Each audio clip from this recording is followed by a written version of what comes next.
Listo, entonces habíamos quedado el martes pasado en el comentario de Mimesis 1, que consistía en las condiciones prácticas de la acción humana que se requieren para poder comprenderlas.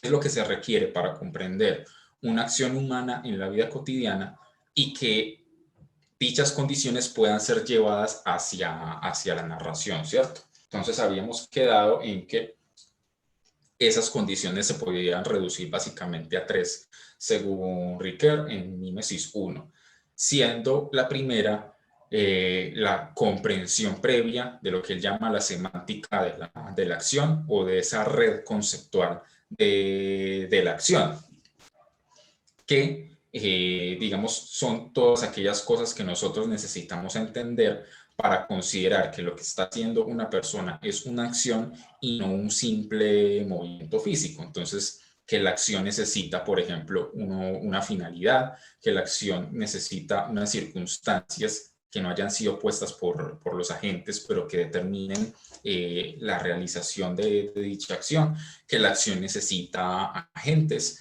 que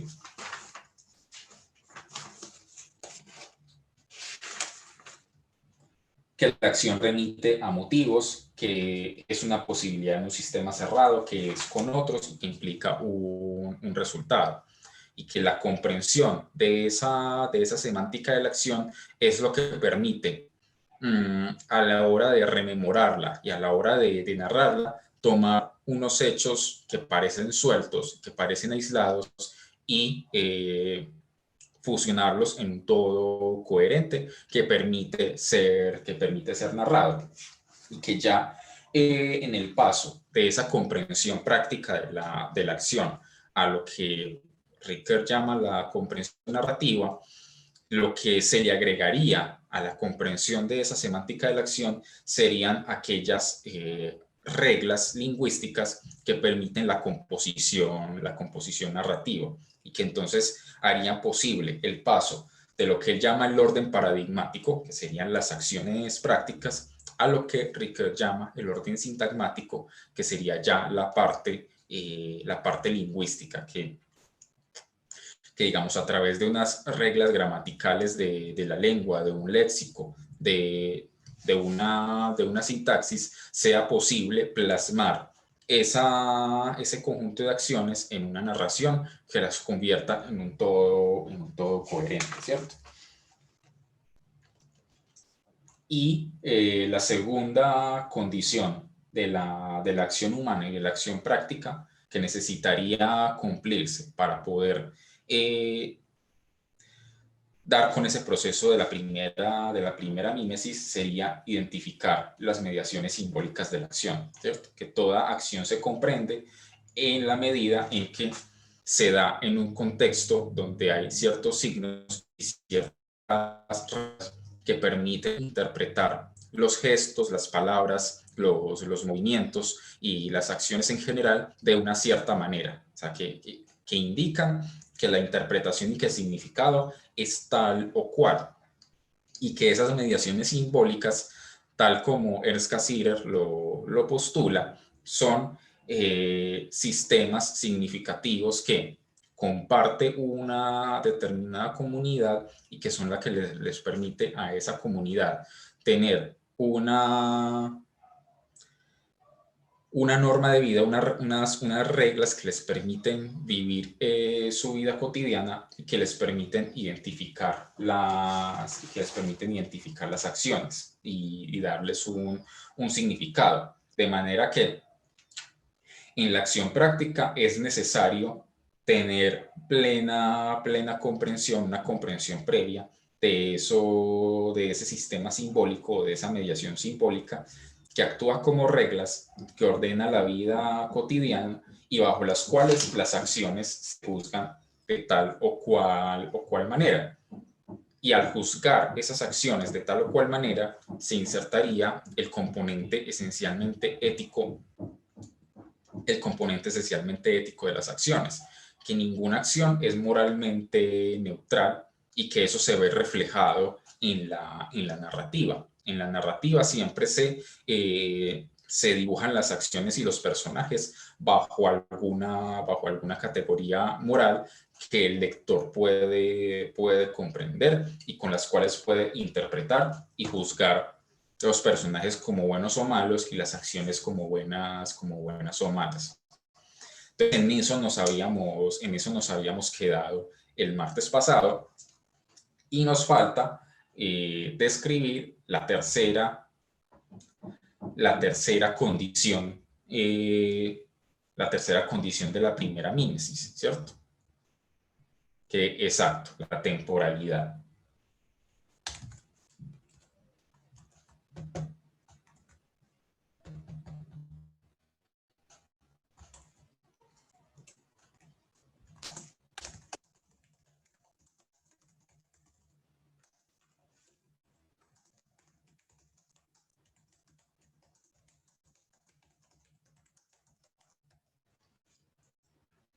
La acción está en capacidad y necesidad, especialmente necesidad, de narrarse por su carácter temporal. Entonces resulta que comprender una acción es poner esas distintas acciones que parecen aisladas en una relación que forma un todo coherente que, mmm, que tiene un carácter temporal. Entonces, en la vida, cada vez que nosotros contamos lo que nos pasa, en primer lugar, o al menos de manera intuitiva, sabemos que a una acción le sigue otra, después otra y después otra y después otra. Es decir, que hay una sucesión que va desde un punto A hasta inicio, hasta un punto B, un final. Entonces ahí habría una precomprensión de lo que es el tiempo y qué es para nosotros el tiempo en la vida cotidiana. Entonces, comprender la acción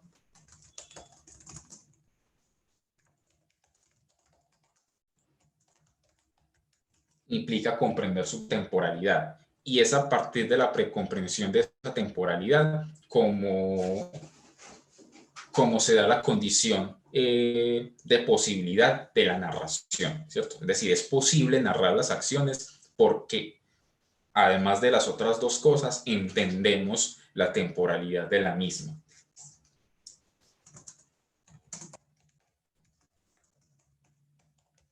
¿Sí? Y con este análisis de la temporalidad que hace Paul Ricoeur,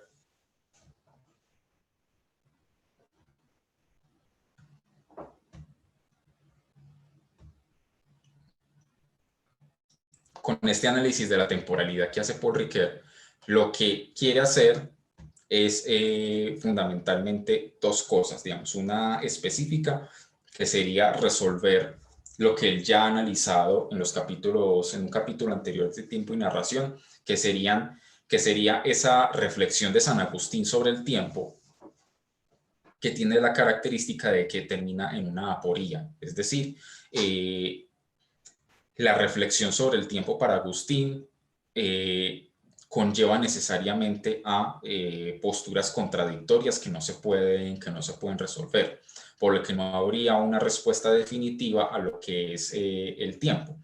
Y entonces lo que quiere hacer Ricoeur en específico sería encontrar en la narración el ámbito específico donde se podrían resolver esas aporías agustinianas del tiempo. Y por otro lado, toma prestado el concepto heideggeriano de temporalidad para, digamos, cuestionar ese concepto de tiempo que se ha manejado tradicionalmente como una sucesión lineal de instantes o una sucesión lineal de horas, ¿cierto? Que sería un concepto muy abstracto, digamos, adecuado para otros tipos de conocimientos y estudios, pero que en la vida cotidiana no es el que manejamos. Nosotros en la cotidianidad, en nuestra vida práctica, manejamos una noción muy distinta del tiempo, ¿sí? Y ese concepto cotidiano del tiempo lo que muestra, según Riquet, es que a pesar de que normalmente nosotros hablamos del presente, del pasado y del futuro como las dimensiones del tiempo y que parecen ser dimensiones totalmente separadas, es decir, en el sentido de que no se pueden entremezclar, es decir, en el pasado no hay posibilidad de presente, en el futuro no hay posibilidad de presente y así sucesivamente.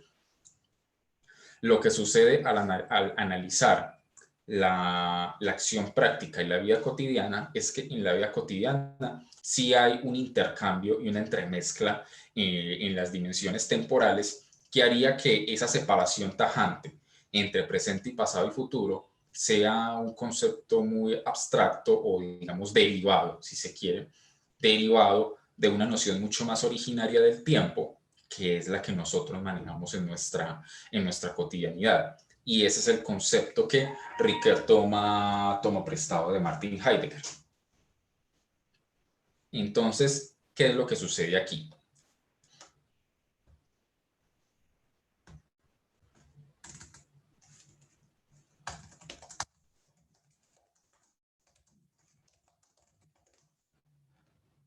Para San Agustín, el futuro, el pasado y el futuro no existen, ¿cierto? Porque el pasado porque ya pasó, porque ya no es, ¿cierto? Y el futuro porque todavía no es. Entonces, lo que habría en nuestra vivencia inmediata sería un puro presente, pero es un puro presente que puede referir, según sea el caso, a las cosas del pasado o a las cosas del futuro. Entonces, para San Agustín, la forma, digamos, más coherente de comprender el asunto del tiempo, sin con ello llegar de todas maneras a una definición definitiva, sería lo que él llama el triple presente.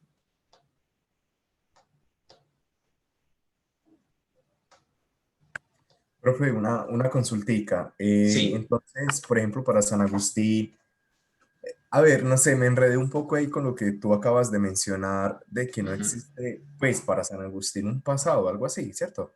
uh -huh. Ajá, pero Digamos, entonces, no tenemos una experiencia, digamos, lo que va reflexionando San Agustín es, bueno, lo que llamamos pasado es algo que ya no es, ¿cierto? Que ya no lo podemos hallar en ninguna parte porque justamente el pasado implica que ya deja de existir algo, ¿sí? Que ya no es. Y el futuro lo que implica es que todavía no es, ¿cierto? Entonces, en ese sentido, lo que nosotros experimentamos, lo que verdaderamente es puro presente, ¿cierto? Ese es el concepto, ese es el concepto agustiniano del triple presente, que vuelvo a él.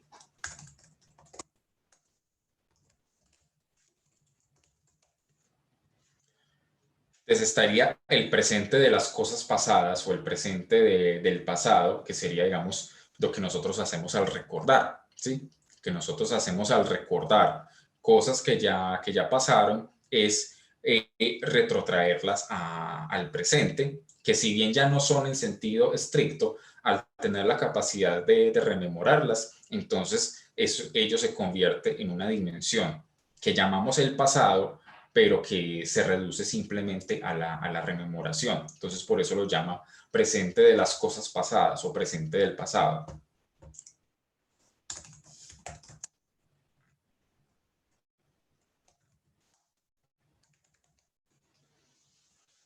El presente del futuro sería un poco lo mismo, a través de la proyección, a través de la expectativa, a través de decir, no sé, voy a hacer esto mañana o la otra semana. Lo que estamos haciendo es poner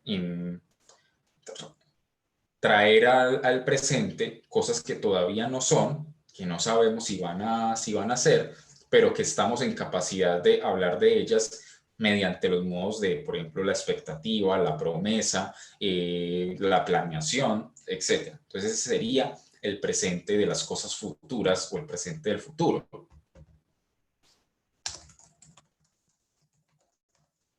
Y luego estaría el presente de las cosas actuales, de las cosas presentes, que ya sería, digamos, aquello de lo que tenemos esa experiencia inmediata según San Agustín, lo que, digamos, verdaderamente experimentamos en el tiempo, en esas ocasiones en las que nosotros no nos preguntamos qué es el tiempo, como les decía el martes pasado. Una de las frases más famosas de San Agustín es justamente esa: ¿qué es el tiempo? Si no me lo preguntas, lo sé perfectamente, y si me lo preguntas, ya no lo sé, ¿cierto? Porque al no preguntarse, al simplemente vivirlo, lo que hacemos es vivir en un constante presente, que puede ser de las cosas pasadas, de las cosas futuras, o de lo que hacemos inmediatamente, que sería de las cosas actuales y presentes, ¿sí? Entonces, digamos, unir todo esto en un solo concepto para San Agustín nos llevaría necesariamente a aporías, ¿cierto?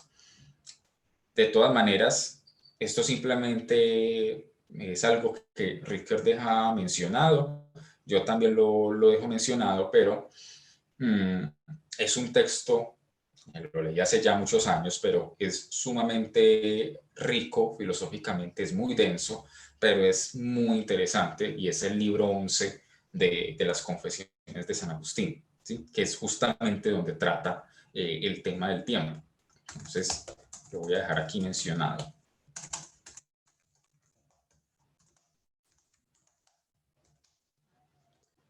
El libro 11 de las Confesiones de San Agustín, ¿sí? Hola, profe, buen día. Buenos días, Jimmy. Profe, ¿me permite copiar rapidito antes de que borre? Sí, claro. Gracias, profe. Entonces, ¿qué es lo que menciona Ricker al respecto?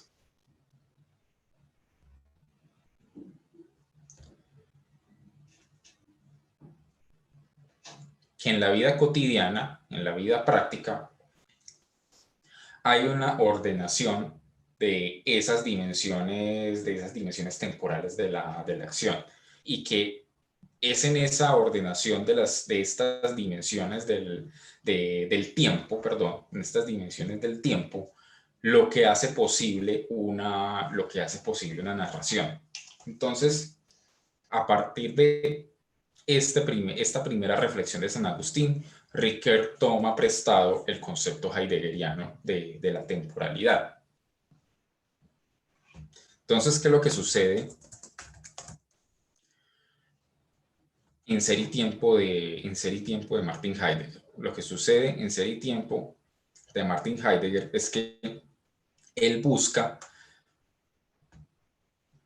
averiguar cómo aparece inmediatamente, o cómo se presenta inmediatamente la existencia misma para nosotros, los seres humanos, o los Dasein, como él llama, o como él utiliza el concepto en Ser y Tiempo.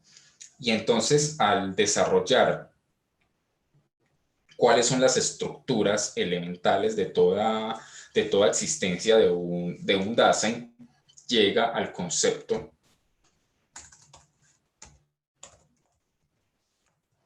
del ser en el mundo. Es decir, nosotros como Dasein somos ante todo seres en el mundo. Es decir, vemos nuestro entorno y actuamos sobre ese entorno como si fuera un todo con nuestra propia existencia. Desde ahí, de ese ser en el mundo, al desarrollar las características de ese ser en el mundo, llega a la conclusión de que su estructura fundamental es lo que él llama el cuidado. En alemán, la palabra es Sorge, ¿cierto? El cuidado es básicamente lo que posibilita nuestra existencia. Nosotros en nuestra cotidianidad siempre estamos dirigidos hacia los objetos que tenemos a nuestro alrededor, y nos dirigimos a esos objetos porque tenemos unos proyectos, tenemos unas posibilidades que involucran a las otras personas, etcétera, etcétera, ¿cierto? Aquí estamos hablando de toda prácticamente toda la primera sección de Ser y Tiempo, y para entender la cabalidad necesitaríamos 1 o 2 cursos, ¿cierto? Entonces, simplemente para dejarlo ahí mencionado, lo que hace Heidegger en la primera sección de Ser y Tiempo es analizar, digamos, al ser humano como un ser en el mundo, no como, digamos, algo aislado, ni las cosas como cosas aisladas, sino el ser humano como existiendo en un entorno que le da unas posibilidades de existencia. Y a partir de ese análisis del ser en el mundo, llega a la noción del cuidado, ¿sí? Esa noción de cuidado, para, digamos, ponerlo en un concepto lo más claro posible, aunque no pormenorizado,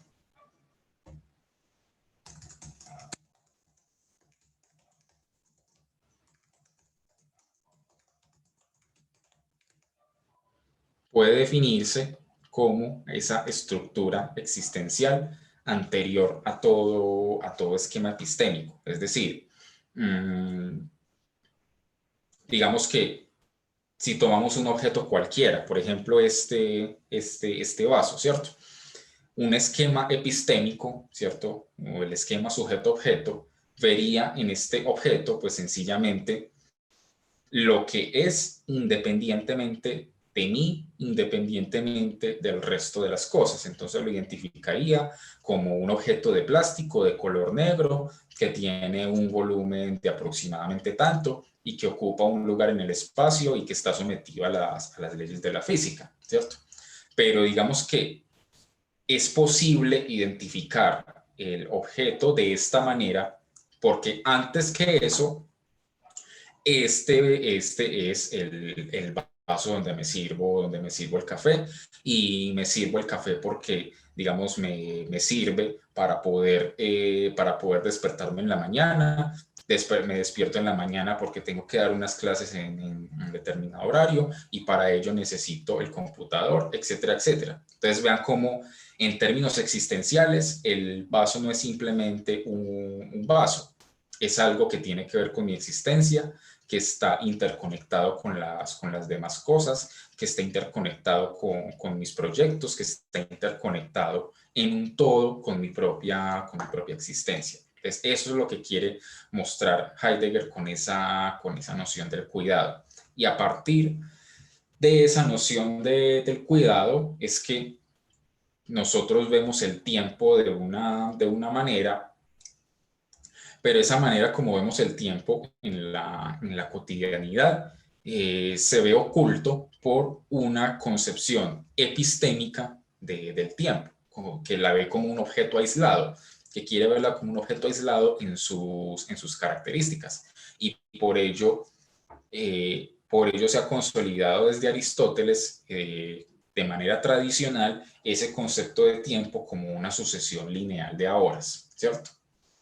Pero entonces, ¿qué es lo que sucede en la cotidianidad que hace que originariamente el tiempo no sea esa sucesión lineal, sino que el concepto de esa sucesión lineal sea derivado de una experiencia más originaria y más fundamental del tiempo, que es la que nosotros tenemos en nuestra cotidianidad?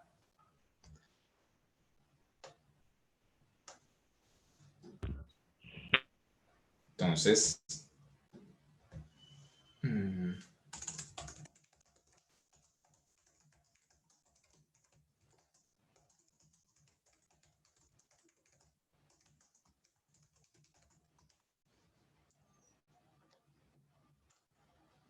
entonces es la comprensión de esa temporalidad originaria o cotidiana la que le va a permitir a Ricoeur establecer justamente la temporalidad que hace posible la narración de las acciones. Esa temporalidad originaria o cotidiana, Heidegger y Ricoeur retoma el concepto, la llama intratemporalidad, es decir, un tiempo en el que estamos insertos. que no podemos ver como un objeto externo al que analizamos en sus partes y de manera aislada del resto de las cosas, sino que es un tiempo en el que nosotros vivimos. Es decir, nosotros estamos en el tiempo, ¿cierto? O somos en el tiempo.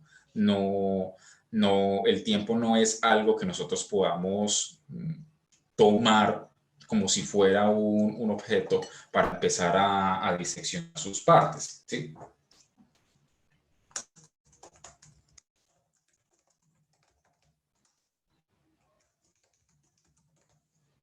¿Sí? Aquello en lo que actuamos originariamente y cotidianamente. Y es esa intratemporalidad la que verdaderamente hace posible la acción humana y hace posible tomar todos esos actos heterogéneos y convertirlos en un todo coherente en la narración, ¿sí? Entonces, ¿cuál sería esa experiencia originaria del tiempo?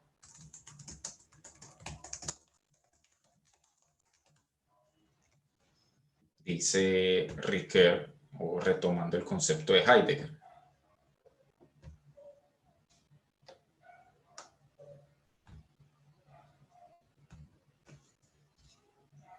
Dice, igualmente hay tres dimensiones, pero son tres dimensiones que simplemente se distinguen en aras de la explicación, digamos, en aras de la comprensión filosófica, pero que en términos estrictos, podría decirse en términos ontológicos, conforman una sola experiencia.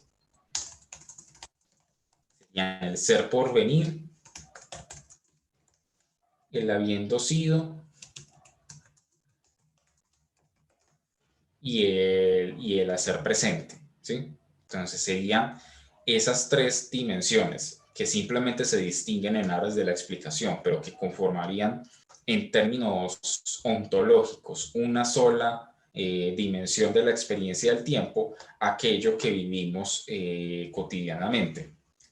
Entonces el tiempo para Ricoeur sería una relación dialéctica entre estas tres dimensiones. Y como es una relación dialéctica, es decir, constantemente estamos pasando de unos a otros en nuestras vivencias, ya digamos, esa experiencia que se muestra no es la de un objeto aislado que se pueda analizar en sus partes, o lo que vendría siendo lo mismo, al considerar esa experiencia originaria del tiempo, dice Ricoeur, se desustancializa, es decir, ya no se pretende encontrar una esencia o tomar el tiempo como si fuera un objeto aislado, ¿sí?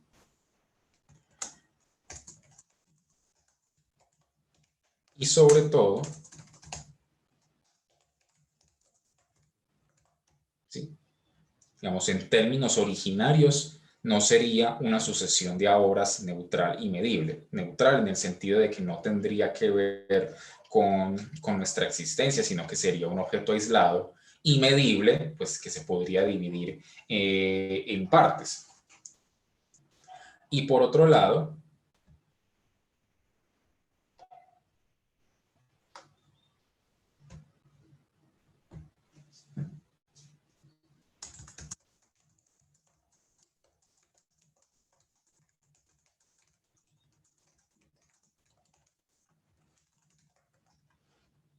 sería ese el tiempo en que se da ese cuidado, esa sorte, como ser del Dasein o ser del ser humano, ¿cierto? Digamos, aquella condición fundamental de nuestra existencia por la cual los objetos, las personas, las obras, los proyectos, las posibilidades conforman un todo que está directamente relacionado con la propia existencia.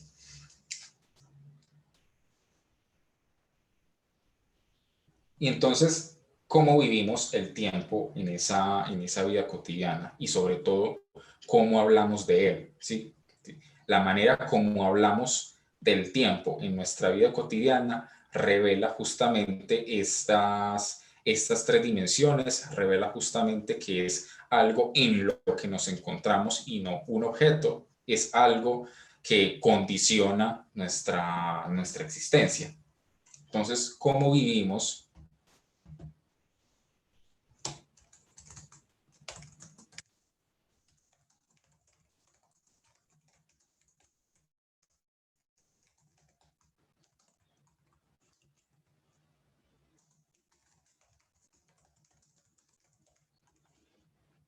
Entonces, las expresiones cotidianas para hablar del tiempo no son aquellas que provienen de una concepción sustancial del tiempo como una sucesión de horas neutral y medible, sino que nosotros hablamos del tiempo como un contar con él, ¿cierto? Como algo con lo que contamos en nuestra vida.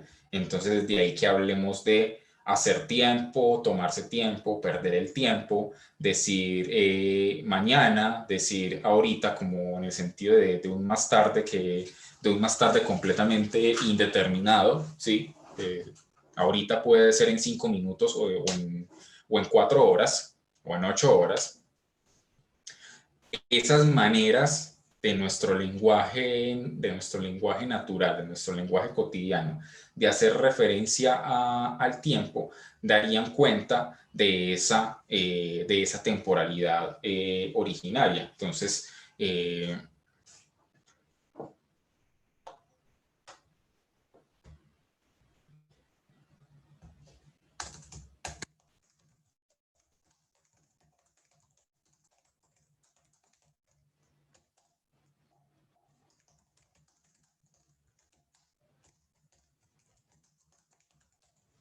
¿sí? Fundamentalmente podría clasificarse de esta manera, sobre todo dentro del campo de los tiempos del verbo, ¿cierto? Entonces, nosotros no simplemente manejamos el presente, el pasado y el futuro, también tenemos el futuro condicional, tenemos el futuro imperfecto, entonces hace ciertas distinciones entre el pasado el pasado imperfecto y el pasado perfecto, tenemos el habiendo sido, tenemos el pluscuamperfecto, bueno, entonces tenemos todos esos tiempos gramaticales indicarían matices y distinciones que nosotros manejamos en nuestra vida cotidiana y que constantemente se están entremezclando, ¿cierto? Entonces, en las distintas frases, en las distintas oraciones, podemos utilizar tiempos verbales diferentes, podemos hacer referencias al pasado de cierta forma y inmediatamente al futuro de cierta forma, que puede ser un futuro perfecto o un futuro condicional. Podemos utilizar adverbios como ayer, mañana, pasado mañana, expresiones cotidianas como ahorita más tarde o inmediatamente, etcétera, etcétera. Y es en la entremezcla de todas esas formas de expresar cotidianamente el tiempo, como podemos ir construyendo las acciones en un todo coherente y que serían lo que realmente constituiría la condición temporal de una narración, no el tiempo visto de forma objetiva como una sucesión de horas, sino el tiempo visto en nuestra cotidianidad, aquello en lo que vivimos constantemente. Jimmy, adelante. Hola, profe, buen día y compañeros. ¿Qué Profe, tal? ¿cómo se logra entender cuando se le dice a alguien que usted está en otro tiempo o está temporal o está en las nubes? Pues porque hay Ujú. personas que están, o bueno, pues ya sea por su manera de pensar o por su manera de actuar, entonces uno dice, no, esta persona como que no está aquí en este ahora o no está en este mundo. Pero Sí, no, sí, eso es muestra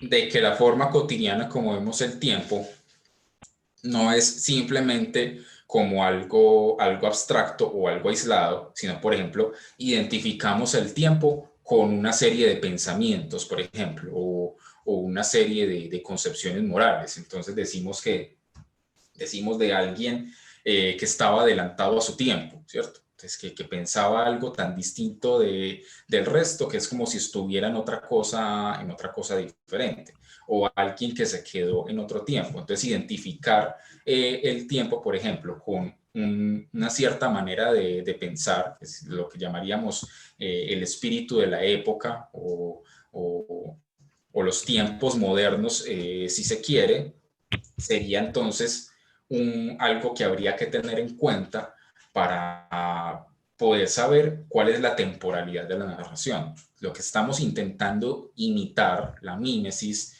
en la narración, en su aspecto temporal, tendría que tener en cuenta todos esos aspectos y no limitarse solamente a una concepción sustancial del tiempo como sucesión de horas. Gracias, profe, mi Dios le pague. Listo.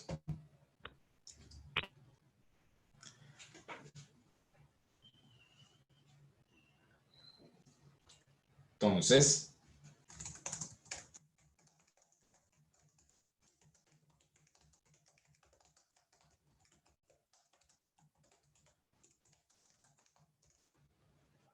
se muestra que nuestras vivencias cotidianas determinan el sentido del tiempo y que sería ese sentido del tiempo el que verdaderamente se lleva hacia la narración.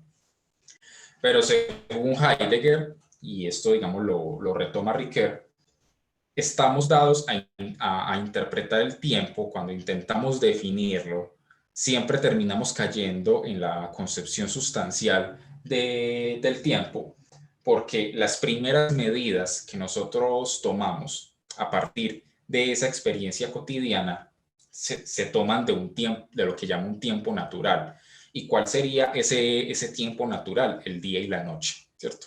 El día y la noche sería como esa primera referencia originaria con la cual podríamos empezar a dividir el tiempo en partes y comenzar a medirlo. Pero es ciertamente una medida que todavía no es abstracta, ¿cierto? Que todavía no es objetiva, sino que todavía está muy apegada a la vivencia, que está muy apegada a la existencia, pero es a partir de ahí como se empieza a construir ese concepto sustancial del tiempo como sucesión de horas, ¿sí? Finalmente, ante ese cambio conceptual del tiempo, de ser un objeto sustancial visto como una sucesión lineal de horas, hacer algo en lo que nosotros vivimos y que determina nuestra vivencia y que concebimos de formas muy diferentes en nuestras vivencias cotidianas, sería ese nuevo concepto del tiempo lo que verdaderamente se lleva hacia la narración y constituye su tercera condición práctica. Si el tiempo remite al cuidado como ser de la existencia del ser humano, y es ahí donde se darían las acciones, entonces, para Ricoeur, finalmente ya se ha terminado de trazar ese primer puente entre el tiempo y la narración.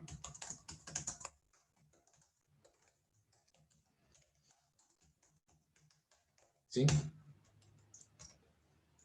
Entonces ya con eso concluye Paul Ricoeur que Mímesis 1, lo que digamos revela Mímesis 1 es que para imitar la acción o para representarla hay que comprender su semántica,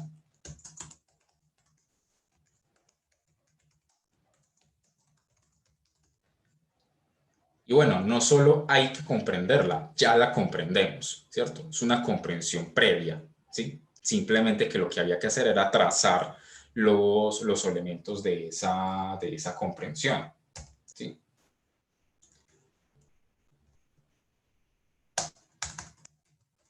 Una precomprensión es común al autor y al lector, es decir, tanto autor como lector tienen esa experiencia de comprender la acción en esos tres elementos y es lo que hace posible la construcción de la trama, la construcción de un texto literario y que pueda ser comprendido no solamente por el público inmediato del autor, sino posteriormente por otros públicos.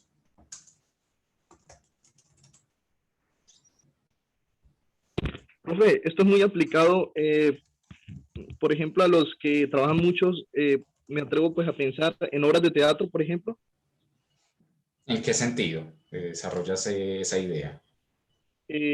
Bueno, ellos tienen que interpretar un texto, ese texto materializarlo en gesticulaciones, convertirlo en unas acciones. Sí, Eso les toca aplicar ahí la mímesis, ¿cierto? Entonces ellos en lo mejor posible deben de hacer que personas de distintos lugares logren entender ese mensaje. exacto. Y la primera condición para ello, y que ya se cumple en nuestra vida cotidiana, es la comprensión de las acciones en la medida en que ya comprendemos, por ejemplo, su semántica, su carácter simbólico y su temporalidad. Entonces, esa es la primera condición práctica que hace posible una narración, que hace posible llevarla a una representación. Entonces, sí, la obra de teatro podría verse en ese sentido como una muestra de ello. Y aprovechando que las primeras 2 obras literarias que vamos a leer en 2 semanas son justamente obras de teatro, sería muy bueno que al leer A Puerta Cerrada y al leer Calígula también buscaran representaciones teatrales de esas obras, como para mirar cómo el texto y si es posible, que incluso que vean varias representaciones para que vean cómo un mismo texto puede verse representado de diferentes maneras y cómo esas diferentes maneras pueden guiar la comprensión de una u otra manera. Entonces, bueno, ya con eso podemos pasar a lo que Ricoeur llama la segunda mímesis o mímesis 2, ¿cierto? Que es ya en esta parte en donde dice Ricoeur se empieza a configurar la trama o se empieza a construir. Entonces, ¿qué es lo que sucede durante la configuración o la construcción de la trama? ¿Sí?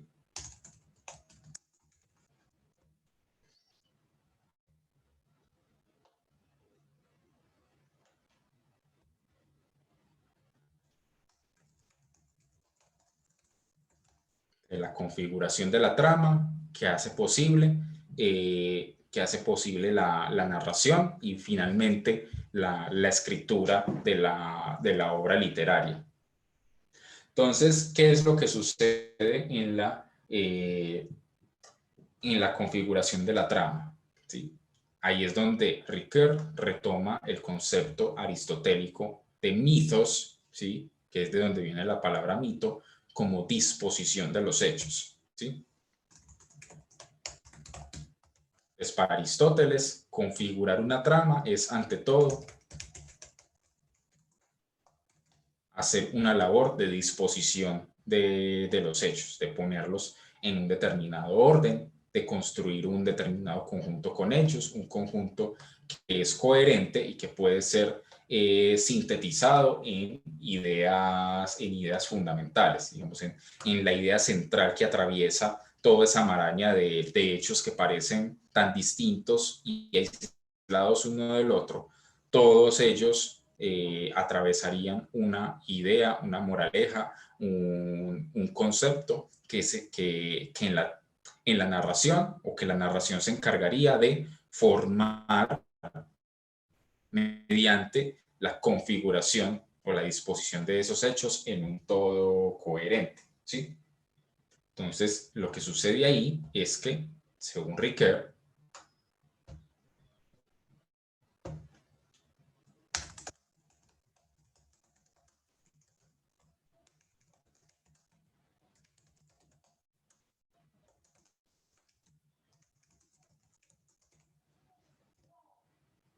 la configuración de la trama es, ante todo, el intento de mediación que va desde los acontecimientos individuales hasta un resultado final que sería la historia como un todo, como una sola cosa coherente, ¿cierto? Que se puede analizar en sus partes y que se puede descubrir su núcleo central, ¿sí?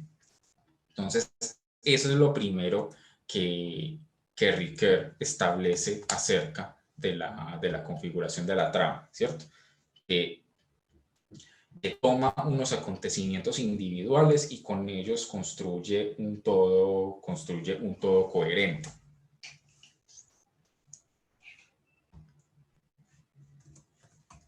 Lo otro es que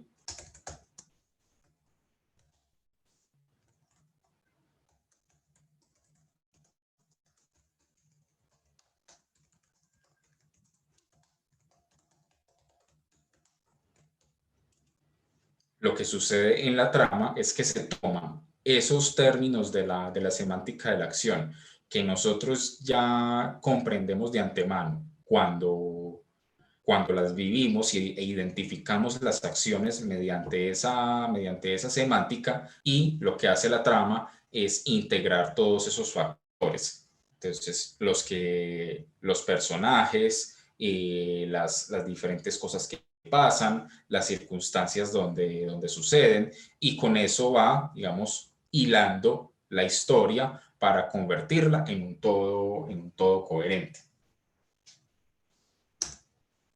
Y como la configuración de la trama lleva a, lleva a la narración ese carácter temporal de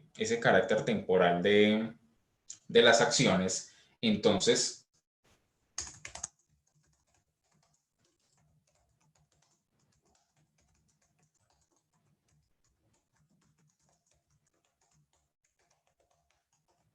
Ricoeur llama a la trama una síntesis de lo heterogéneo, ¿sí?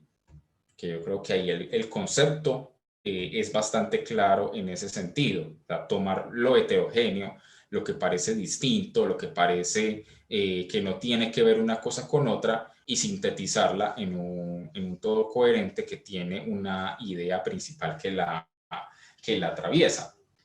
Pero lo más importante de la trama y el resultado de estas tres cosas que hace es que, gracias a la configuración de la trama, es que según Ricoeur, se resuelve lo que San Agustín había considerado una paradoja, una aporía irresoluble acerca del tiempo, que sería integrar en un todo, ¿sí? Esas cosas pasadas, esas cosas presentes y esas cosas futuras, que él, digamos, había tomado mm, desde un punto de vista separado y tajante. Y es porque, según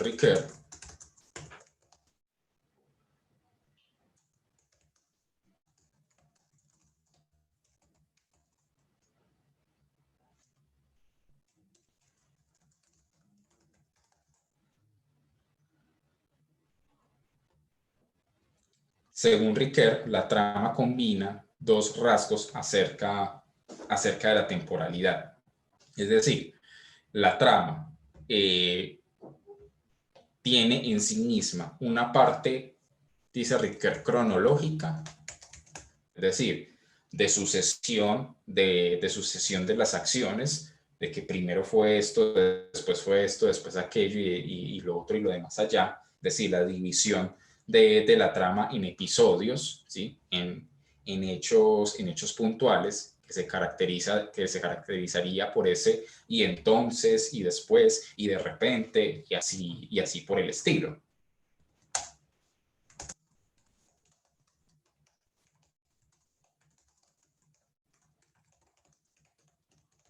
¿Sí? De la trama es episódica y hecha de acontecimientos sucesivos. Y por otro lado, la trama también tendría en sí misma un rasgo no cronológico del tiempo.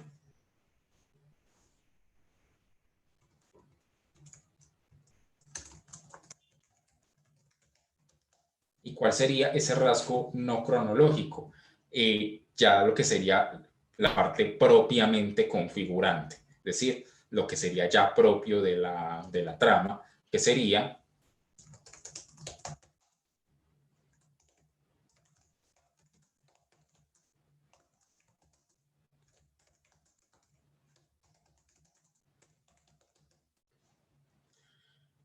la transformación de esos hechos en una historia unitaria y coherente. Es decir, lo que tiene de especial la trama es que toma todos estos acontecimientos sucesivos y construye con ellos una totalidad, ¿cierto? La trama se convierte en una totalidad.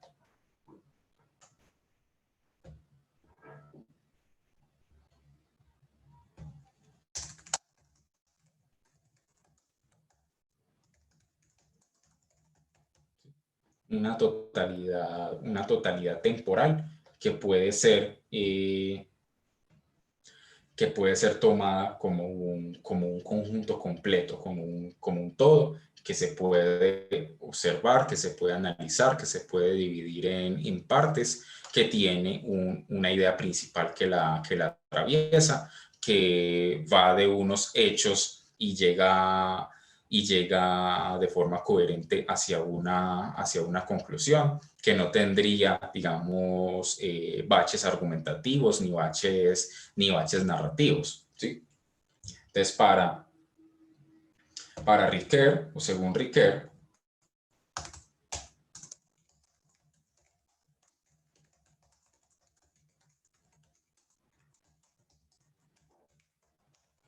la paradoja del tiempo se resuelve en el acto mismo de la narración, como dice él en el texto, en el acto poético mismo. O sea, poético en el sentido de poiesis, de creación, ¿sí? Entonces, en el acto mismo de la creación de la trama, es como esas dimensiones temporales que parecían irreconciliables para San Agustín se convierten en un todo, y en un todo coherente consigo mismo. Y además, lo que tiene de especial la trama, ¿sí?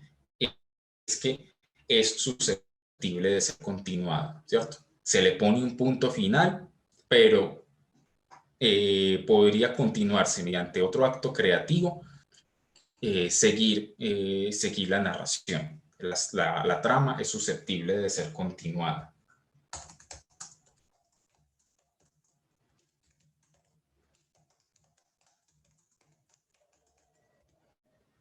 Y además de susceptible de ser continuada, es susceptible de ser recontada o narrada de nuevo, ¿sí?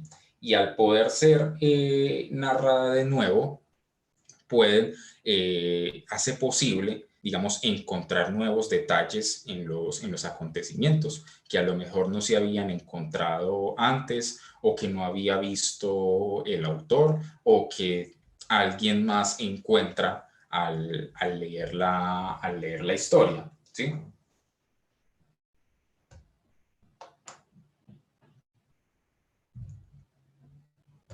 Entonces la historia es susceptible de ser continuada, pero fundamentalmente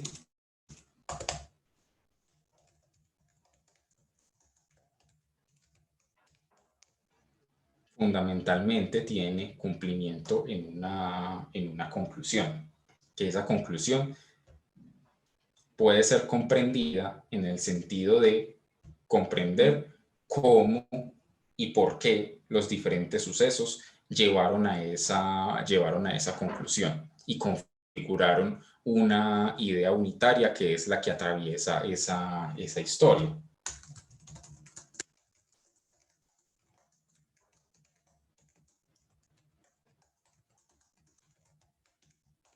¿Sí? Entonces, comprender cómo y por qué los sucesos llevaron a esa conclusión.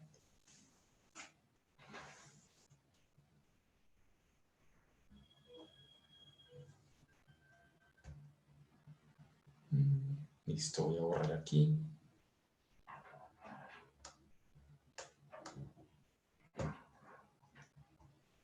Entonces, en la configuración de la trama, digamos, lo que tendría de realmente único en sí mismo, en la construcción de dicha trama, sería, es más que todo, esta parte no cronológica, el hecho de configurar los diferentes sucesos en un todo coherente, ¿sí? Eso significa que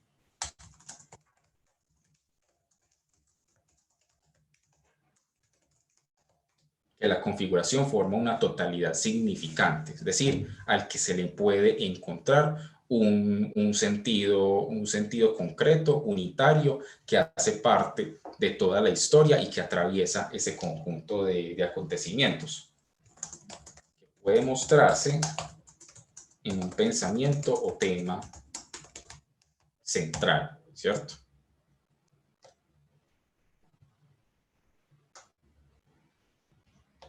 Entonces, por ejemplo, la historia de Calígula, la obra de Calígula puede resumirse en un tema central que de hecho es una frase que dice Calígula en un momento dado, que es, digamos, lo que justifica todas las acciones que ha realizado a lo largo de la obra, y es: los hombres mueren y no son felices, ¿cierto? Y es a partir de esa sentencia, los hombres mueren y no son felices, como, digamos, puede encontrársele ese sentido unitario y coherente a todos y cada uno de los sucesos que se van dando a lo largo de la obra. Y eso es, digamos, lo que configura un núcleo central de la trama, ¿sí? O lo que Rickert llama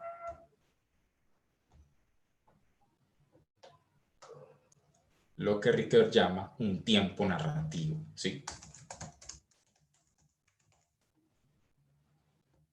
Entonces, eso por un lado.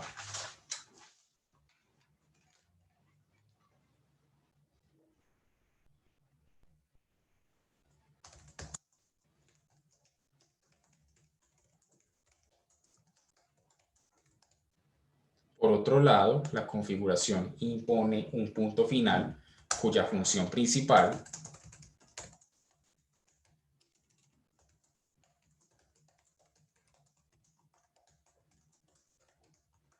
es hacer posible el narrar de nuevo. Y en ese narrar de nuevo,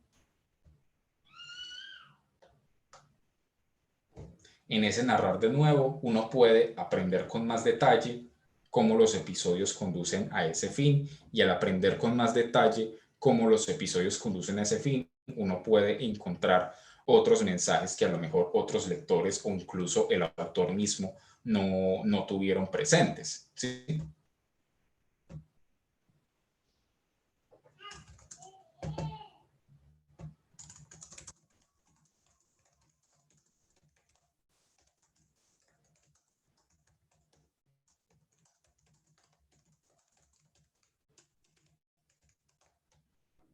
En narrar de nuevo es posible captar nuevos detalles sobre los sucesos y la conclusión. Y, por otra parte, la trama como totalidad muestra una concepción del tiempo alternativa a esa concepción lineal de pasado, presente y futuro, dice Riquet, ¿cierto?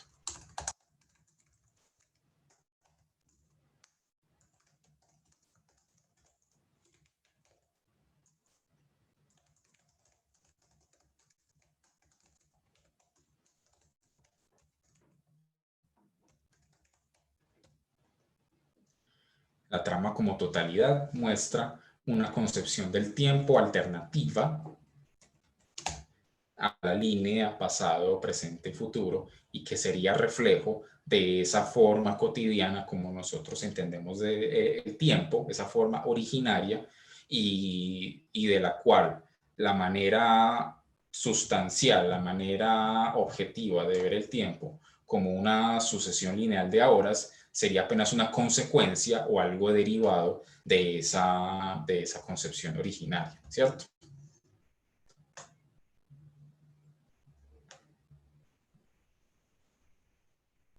Entonces, finalmente, después de eso, nos dice Riquet, la configuración de la trama como tal tiene dos rasgos fundamentales que se derivan se derivan de estos hechos, del hecho de que la configuración de la trama toma unos sucesos heterogéneos y los moldea en un todo coherente, con una totalidad significante, con un punto final que hace posible el narrar de nuevo y que muestra una concepción del tiempo alternativa a la concepción lineal. ¿Y cuáles serían esos rasgos de la configuración de la trama?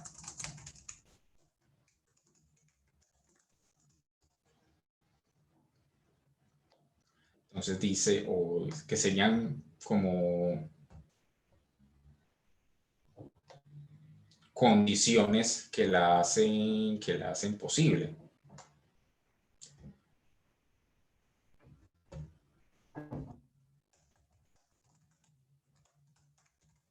Una es la que llama el esquematismo y nos remite a la obra de Kant.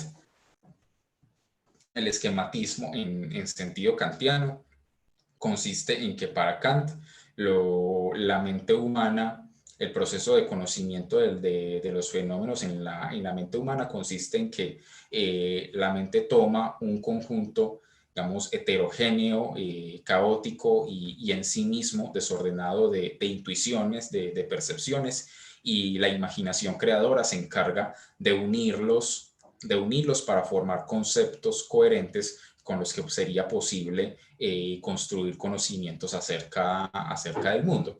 Entonces, Ricoeur retoma ese concepto kantiano del esquematismo, el esquematismo trascendental, y lo lleva al ámbito narrativo, ¿sí? La trama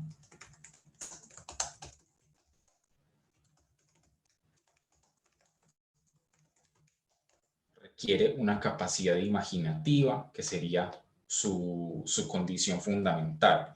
Capacidad imaginativa en el sentido de tomar lo que se ve en sí mismo como heterogéneo, como caótico, como que no tiene una conexión, y darle esa conexión para hacer de la narración un todo, un conjunto, que en términos kantianos sería un concepto, ¿sí?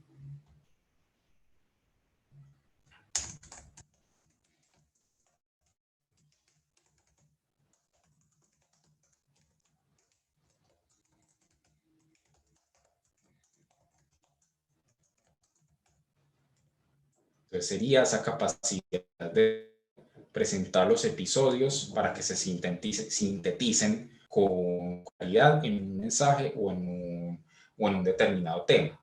Y el otro rasgo de ya lo que sería propiamente la configuración de la trama es lo que Ricoeur llama la tradición. A medida que se van construyendo narraciones, se van configurando aspectos comunes, ¿cierto?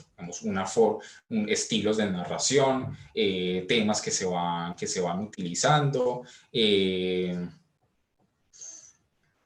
cómo se construye una situación problemática, ¿sí?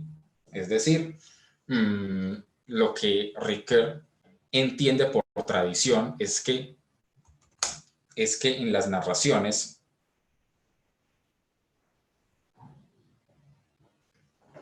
en las narraciones se van tipificando aspectos que van configurando tipos de narración, tipos de trama, ¿sí?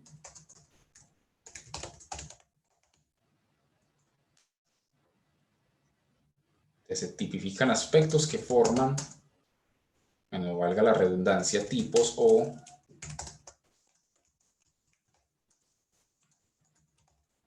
tipifican aspectos que forman clases de narrativa o de trama, que es lo que Ricoeur llama sedimentación, y así es como van surgiendo los géneros literarios.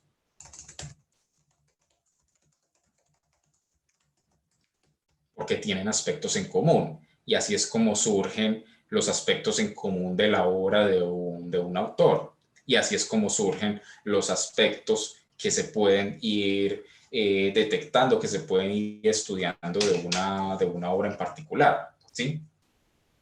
Entonces, gracias a la imaginación creadora de los narradores que van tomando aspectos unos de otros, es como se crea esa tradición y se tipifican aspectos que forman clases de narrativa.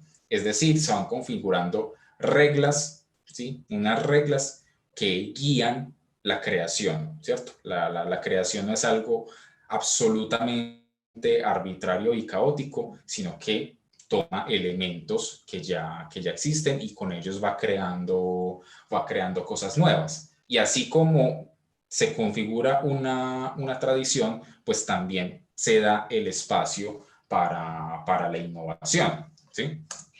Entonces siempre hay lugar para la innovación, porque lo que se crea en la trama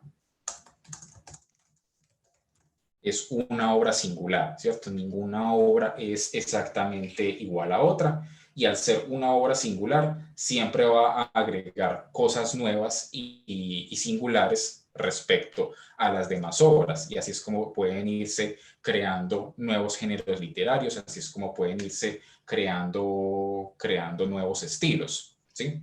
Entonces, eso es lo que Ricoeur considera que sucede en Mimesis 2. Entonces, hemos atravesado un camino desde las condiciones prácticas, es decir, qué es lo que tenemos que vivir en nuestra vida para poder comprender las acciones y tomarlas para poder representarlas, y ya lo que sucede en la representación como tal o en la construcción de esa representación, y qué es lo nuevo que agrega. ¿Qué es lo nuevo que agrega? Una nueva dimensión temporal que va más allá de la mera sucesión de acontecimientos y hace posible la construcción de una totalidad. ¿Preguntas, dudas? ¿Todo claro?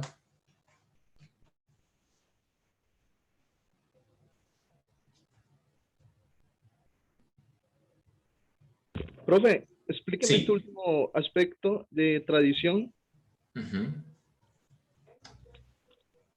En la configuración narrativa, a medida que van surgiendo las narraciones, las historias, se van tipificando aspectos, es decir, rasgos comunes como, digamos, tipos de inicio o características de los personajes, ¿cierto? Por eso dice, forman clases de narrativa, ¿sí? Aspectos comunes, entonces, por ejemplo, que tiene el teatro del absurdo o la novela romántica o la novela policíaca, que tienen unas determinadas características comunes que se repiten, pero que de todas maneras siempre dejan un espacio abierto a las innovaciones, porque cada obra es una obra singular y ninguna es igual a otra. Así está mejor, Jimmy. Sí, profe, mi Dios le pague. Listo. Bueno, entonces, no siendo más, la otra semana le dedicaremos las 2 sesiones ya a lo que es Mímesis 3, que sería ya lo que sería el momento de la recepción, la lectura y la interpretación de esa trama configurada en Mímesis 2. Entonces, ¿qué es lo que sucede cuando ya lo que hacemos es leer e interpretar esas acciones representadas y cómo las comprendemos? Así que, no siendo más, muchachos, pues nos vemos el martes para seguir con Mimesis 3. Muchas gracias y feliz mañana. Sí, Profe, buenos días. sí, cuéntame.